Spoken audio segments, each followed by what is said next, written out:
E aí, galera, como é que vocês estão? Tudo bem?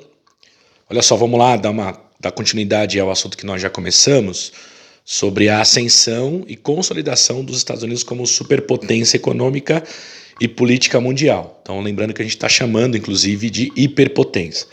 Então, vejam só, nós temos um próximo momento, se vocês se recordarem, eu tratei com vocês até a doutrina Monroe, certo? Que é um momento dos Estados Unidos em que nós tivemos o início do século XX, a ideia da América para os americanos, um pouco uma espécie de continuidade do Destino Manifesto e dessa ideia de grande potência econômica e política das Américas, né? A afirmação América para os americanos, inclusive, ela tem uma interpretação dúbia, porque ela acaba também indicando o continente americano, considerando a América do Canadá ao norte do Canadá, ao sul do Chile e da Argentina, como área de influência dos Estados Unidos. Então, muitos analistas geopolíticos entendem a expressão América para os americanos como América para os americanos do norte. Então, olha só, né, passado esse período, a gente tem um momento crucial na consolidação dos Estados Unidos como potência econômica e, sobretudo, geopolítica, que é a Segunda Guerra Mundial. Tá? A Segunda Guerra Mundial tem uma participação decisiva dos Estados Unidos. A gente não vai entrar no detalhe desse contexto do conflito propriamente dito, mas os Estados Unidos eles demoram um pouco para ingressar na guerra. A guerra começa em 1939, mas efetivamente os Estados Unidos vão ingressar na guerra na sua parte final. Vão ter uma participação decisiva do ponto de vista da sua atuação militar efetivamente, e isso acaba consolidando o poderio militar, a força em termos de armamento militar, a força bélica dos Estados Unidos. Durante esse conflito, o presidente americano era o democrata Franklin Delano Roosevelt. O Roosevelt foi muito importante por ter sido o presidente da Grande Depressão, certo? Vocês já viram essa história, creio eu. A crise de 29, chamada de Grande Depressão, ela foi contornada na década de 30 por uma política econômica chamada New Deal. E o New Deal era basicamente a aplicação dos ensinamentos econômicos baseados no ideal de intervenção do Estado, tá? Baseados no keynesianismo, no pensamento econômico de John Maynard Keynes, certo? Então essa foi a participação, essa foi uma das importâncias do Roosevelt. Além disso, o Roosevelt ele é o presidente que vai construir, de certa forma, a partir dos Estados Unidos, a aliança que vai efetivamente ser vitoriosa na Segunda Guerra Mundial, a aliança com os soviéticos. Se vocês se recordarem, as maiores potências à época eram a França, a Inglaterra, do lado dos aliados, né? A França, a Inglaterra, a União Soviética e os Estados Unidos. Então os Estados Unidos vão ter uma aliança importante naquele momento com a União Soviética, e isso vai colocá-los como efetivamente o país talvez com maior poderio de guerra, um dos maiores poderios de guerra dentre essas potências que já eram potências econômicas e também militares. Então o Roosevelt tem essa participação, porém o Roosevelt morre em 1945. Então vamos só entender o contexto. Ele morre em 1945. Quem vai assumir o governo ainda em 1945 é o presidente também democrata Harry Truman. E o Truman, ele assume o governo dos Estados Unidos basicamente no contexto do final da Segunda Guerra Mundial. Imaginava-se naquele momento que a Segunda Guerra Mundial, os alemães já estavam rendidos, né, os alemães já haviam se rendido. Imaginava-se que o conflito com os Estados Unidos, que foi deflagrado lá pelo ataque de Pearl Harbor, naquela base militar do Havaí, ele teria uma duração um pouco maior. Então imaginava-se que haveria uma vitória dos Estados Unidos por conta justamente de não ter tido o prejuízo da guerra no seu território e tudo mais. Imaginava-se que o conflito se perduraria. Qual foi a medida tomada pelo presidente Truman? Foi a utilização das bombas atômicas. Então isso é determinante. As bombas atômicas lançadas em duas cidades japonesas, Hiroshima e Nagasaki.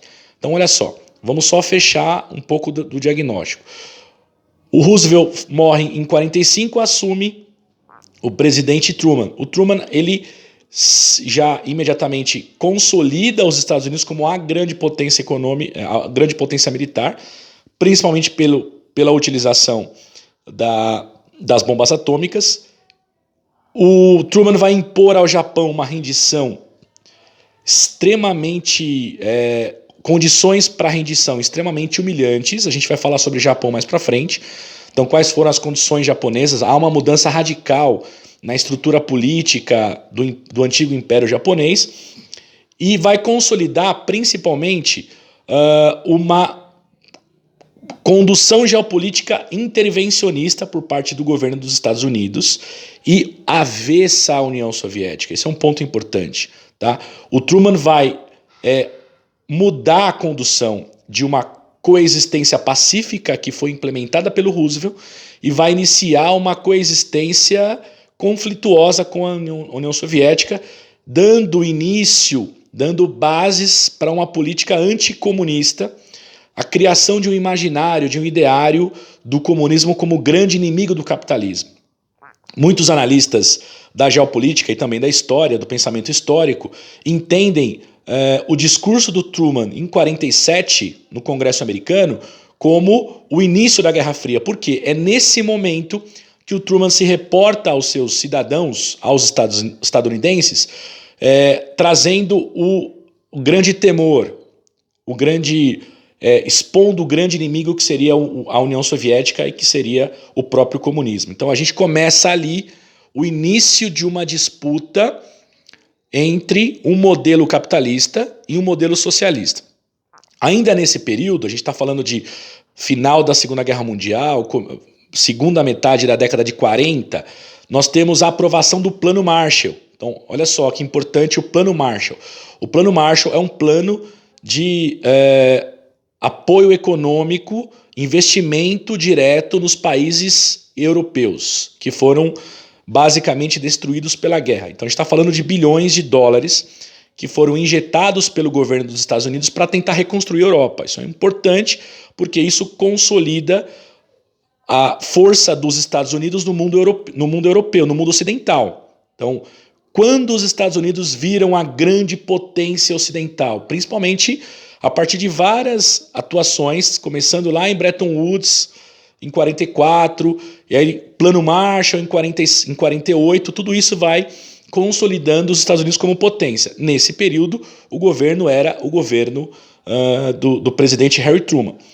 Então, olha só, intervenção econômica, apoio econômico, injeção de investimentos no continente europeu, como consolidação da grande potência econômica do mundo capitalista, que seria os Estados Unidos, e basicamente também uma forma de impedir o avanço socialista. A União Soviética era uma potência econômica e militar que estava já tinha um raio de atuação, de influência política e econômica sobre o leste europeu, e esse raio de atuação e influência poderia adentrar o mundo ocidental, chamado mundo ocidental, considerando a Alemanha para o oeste, então para a costa oeste da Europa. Então isso, a iniciativa do Truman de injetar recurso na Europa tinha um pouco essa perspectiva de impedir o avanço do socialismo. Nós temos um momento importante também que é entendido como um momento em que os Estados Unidos obtêm um sucesso nas suas iniciativas, que foi o apoio econômico à Turquia e à Grécia por volta de 47. Então é uma forma, e aí já muito declaradamente, uma forma de impedir o avanço do socialismo sobre esses países, considerando a Turquia como a porta da Ásia e a Grécia como um país com uma economia mais frágil no contexto europeu, que também estaria suscetível à influência soviética, principalmente pela proximidade com a região balcânica, aquela região da antiga Iugoslávia, que a gente vai falar também mais para frente, mas a ideia é entender a atuação geopolítica dos Estados Unidos. Tá? Então, a doutrina Truman, que foi assim reconhecida e denominada pelo próprio presidente Truman, ela prevê um conjunto de intervenções para fora do território dos Estados Unidos, intervenções de guerra, inclusive. Então a gente está falando de... Então, baseados na doutrina Truman, a guerra, a deposição do governo iraniano, a guerra na Coreia, tá? A participação na Guerra do Vietnã. Então a gente tem várias situações que representam a continuidade ou a aplicação dessa doutrina, que é uma doutrina intervencionista. E aí a gente fecha, só para a gente poder entender a importância dessa doutrina e o que ela representou para o mundo, que é a construção da Escola das Américas. A Escola das Américas, como se fosse uma formação de militares anticomunistas. Olha só que interessante a gente pensar nessa perspectiva, considerando os dias atuais. Então, foi uma criação principalmente dos Estados Unidos, um ideário de que um governo militar ele tinha o objetivo de conter o avanço comunista. E conter o avanço comunista, impedir a ameaça soviética, passou aqui pela América Latina principalmente por uma série de regimes ditatoriais, inclusive no Brasil. Ou seja, o regime ditatorial, a ditadura implementada no Brasil em 64, 1º de abril de 64, ela representa esse contexto geopolítico de ameaça, de contenção à ameaça soviética, partindo dos militares como se fosse a missão de conter o avanço do comunismo. Então quem vai, junto com os setores conservadores do Brasil da época, conter a ameaça socialista, entre aspas, que representava o governo João Goulart, são justamente os militares. Então a gente tem aqui um contexto de influência muito importante geopolítica dos Estados Unidos, que vai se desdobrando ao longo do tempo. Tá? Eu quero fechar aqui no período da Guerra Fria, mas durante toda a Guerra Fria, todo o processo de corrida armamentista, corrida espacial, tudo que representou a Guerra Fria, ela foi disparada pela doutrina Truman nos anos 40. Então a gente tem criação da ONU, criação da OTAN, tem vários eventos nos anos 40 que representam essa iniciativa dos Estados Unidos de avanço geopolítico e da sua colocação como a grande potência econômica e política mundial. Tá? A sua atuação como grande representante do mundo capitalista e a construção de um ideário contrário, avesso ao comunismo, a política anticomunista, que vai se consolidar durante a Guerra Fria, tá bom? Então, isso seria para nós o fechamento desse contexto geopolítico, tá? A gente tem muito mais coisa depois, mas essa discussão a gente vai inserindo em seguida, por exemplo, quando a gente começar a falar de alguns continentes especificamente, falar do Japão, falar da China, do Oriente Médio, eu vou inserindo a doutrina Bush, a gente vai falando um pouco sobre os diferentes momentos da história também em relação à atuação geopolítica dos Estados Unidos, tá bom? Por enquanto é só, espero que vocês deem continuidade, fechem o capítulo sobre Estados Unidos e hiperpotência, para a gente começar a falar de economia. O nosso próximo assunto é o assunto economia, tá bom? Um grande abraço para vocês e até a próxima. Tchau, tchau.